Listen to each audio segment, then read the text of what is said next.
Could you tell the story of the you caddying a professional golfer for people who haven't heard it? Sure, that was a while ago. Yeah, and with all due respect, I love the guy, and we had a lot of fun together. So I don't want people to misconstrue this, but we had an incredible success in our first year. I think he went from about 900 grand as an average for his 9 years on tour to 2.1 million, which was more than double. And then in our second year together, about 3.4 million, which is pretty cool. But he actually hadn't won a tournament. He'd done incredibly well with a lot of seconds, even a couple of playoffs that he'd lost. So he asked me, he said, well, maybe if you caddy, you can see what's going on inside the ropes. And sure enough, I did. Not that I was oblivious to this happening, but, when you're next to somebody. So, a couple of the attels was, I forget which hole, but it was pretty early on, like the fifth hole or something, and he left himself a pretty long, slippery putt. And as I handed him the putter, he said, watch me three putt this. Which, of course, anyone who knows anything about golf, you don't want to do. Ideally, you want to one putt it, make a birdie and move on, assuming you're on the green in regulation and whatever, all the nuances of golf I'm not going to get into. But, saying three putt is really the ego's way of protecting itself. Yeah. Of course, as an athlete, he didn't want to do that. He knows that jeopardizes his ability to compete, to perform, and to, do well enough to earn money. So that's his livelihood. He's not going to want to jeopardize that. But it was the unconscious manner by which humans will say things as a way to be right about something that they don't necessarily want, but it nonetheless gives them a sense of validation or staves away the feeling of embarrassment or shame, right? Because it's like, well, that looks bad to do a three putt, but I kind of declared it. So there's some saving grace in the fact that I was right, which is absolutely bonkers when you think about it and how often people do that, right? So that was one moment which was very telling. And then we actually made the cut. We did very well. And so on the Saturday, I think it was about the eighth hole, really not much had happened. And we were starting the weekend, I think 3 or 4 shots back. And then a few guys had made some birdies and da-da-da. He had a good look at birdie, 9 foot or so uphill.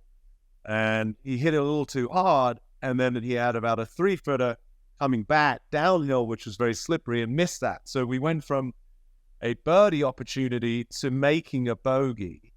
So it was a quote-unquote potential 2-shot swing. And he handed me the putter and said, well, that's my tournament over. Yeah. Which, again, was not the truth because we still had, 10 holes to play that day and another 18 the next day. So you just start to see how people say things that aren't truths, but nonetheless are realities based on their perspective. And yeah, the ego will do everything it can to be right about its own reality, even in the face of sabotaging what your heart really desires, which is a shame, and that's sad. So if people can see that and start to be responsible for the words that come out of their mouth, then they do garner a lot more power and responsibility. It's like in that scenario, the person is placing bets on both outcomes so that they could win in both cases. Oh, if I do poorly, and I said I was going to do poorly, I won because I'm right. And if I do great, that's also great because I did better than expected. Yes, for sure. The trouble is it doesn't quite work that cleanly because if you understand that when I say frequency precedes form, meaning the energy of who we are, the vibration of what we're occupying that generates the narrative that we share, right? So the worst case scenario that we're claiming is going to happen so we can be right is commensurate with the vibration of somebody who's not going to do well. Yeah, sure.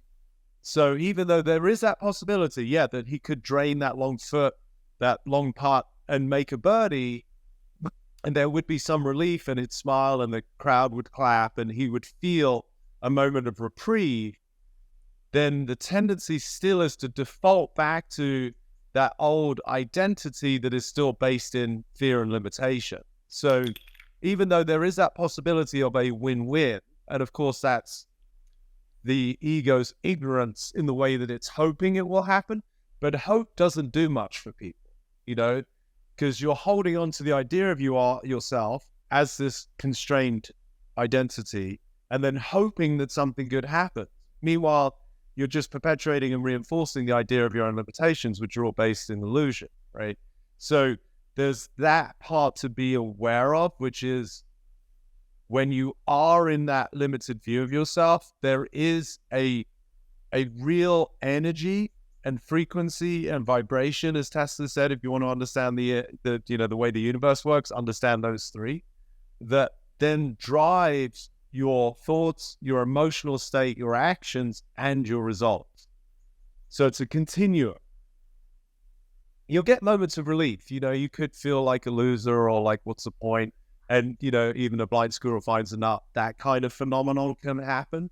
But if we look at the majority, the first standard deviation of outcomes that people have in their life, they are always going to be an extension, inextricably connected to the inner frequency that person is emanating based on the way they view themselves. So in that scenario with the golfer, he was, would you describe that as a trigger, what he was saying in those both scenarios of like putting himself down? It's not so much a trigger, it's a form of self-declaration that is almost trying to avoid a trigger. It's sort of like a pre-trigger, right? So in the event of an outcome that I don't want, I'm going to, preempt that through my own declaration so that I don't get triggered. Right. Yeah. How could we get better at identifying those if Peter Crone isn't right next to us? First of all, through conversations like this, right? By being more aware of the fact that this is a phenomenon in of itself. Then the best way, honestly, is less about us and more the way that we pay attention to others. Because it's very difficult to pay attention to ourselves because we really believe what we believe, right? People will kill each other, based on those beliefs, right? You have a different religion, you have a different nationality. God forbid you have a different soccer team. It's like, well, we're going to beat the shit out of you. It's like, it's insanity. So sometimes it's hard to transcend our own conditioning because we believe that our conditioning is the right conditioning. Everyone else is idiots, right? So pay attention to what other people say and become sensitive to where they're using language as a way to limit themselves.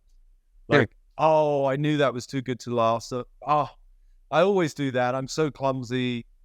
Things that could be everyday benign statements, but are founded in some form of self-deprecating limitation. So that's the way to learn, because in learning to listen to others, you'll start to pay attention to your own.